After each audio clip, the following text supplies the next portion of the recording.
আপনি আমার একটা সত্যি কথা বলবেন? কি? নোয়া ছুঁয়ে বলুন, আপনি আমার সব থেকে বেশি ভালোবাসেন।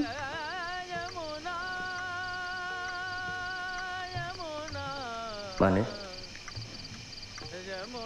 আপনার ডাক্তারি, আপনার বই পড়া, আপনার বন্ধু বান্ধব, সব সব কিছুর থেকে আমায় বেশি ভালোবাসেন। তোমাকে যে চুম্বকটা দিয়েছিলাম সেটা দেখি না অনেকদিন। হারিয়ে ফেলেছ?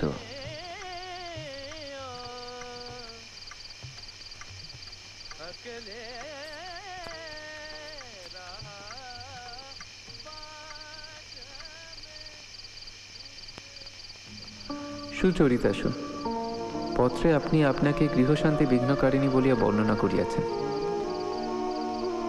গৃহের ঠিকানা বদল হইলে এই বর্ণনা বদল হইবে কি?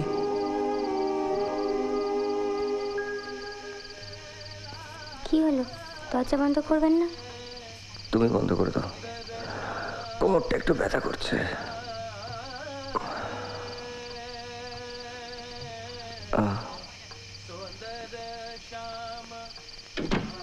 সম্ভবত নিয়মিত সাহিত্য পাঠের ফলে আপনার রসবোধ অতীব সূক্ষ্ম। অতএব আমার সহবত লইয়া যে প্রশস্তি রচিত হইয়াছে তাহা সম্পূর্ণরূপে কটাক্ষমুক্ত এতটা ভরসা করিতে সাহস করি না। অথচ তাহার প্রমাণ রাখিবার লোভ সামলানো অত্যন্ত দুরূহ। আপনি আমার বাটিতে আসিতে পারেন এইরূপ কথা পত্রে উল্লেখ করিয়াছেন। এই সম্ভাবনাকে অগ্রাহ্য করিলে কেবলমাত্র আপনার পদধূলি হইতেই বঞ্চিত হইব না, আমার সহবতের পরীক্ষাতেও চিরকালের মতো ঢেরা পড়িয়া যাইবে। খুব ব্যথা করছে?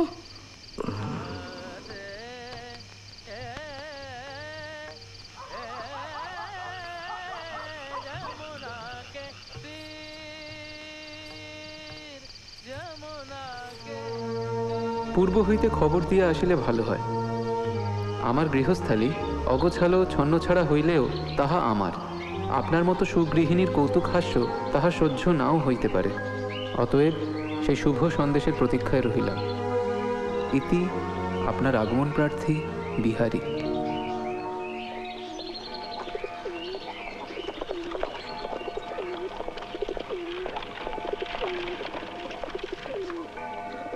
মহিন্দা, বৌঠান একটা চিঠি লিখেছেন, তুমি আর আমি যেন সময় মতো পৌঁছে যাই।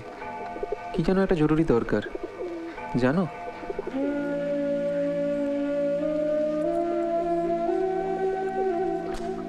কি পাগলামি শুরু করলি বলতো?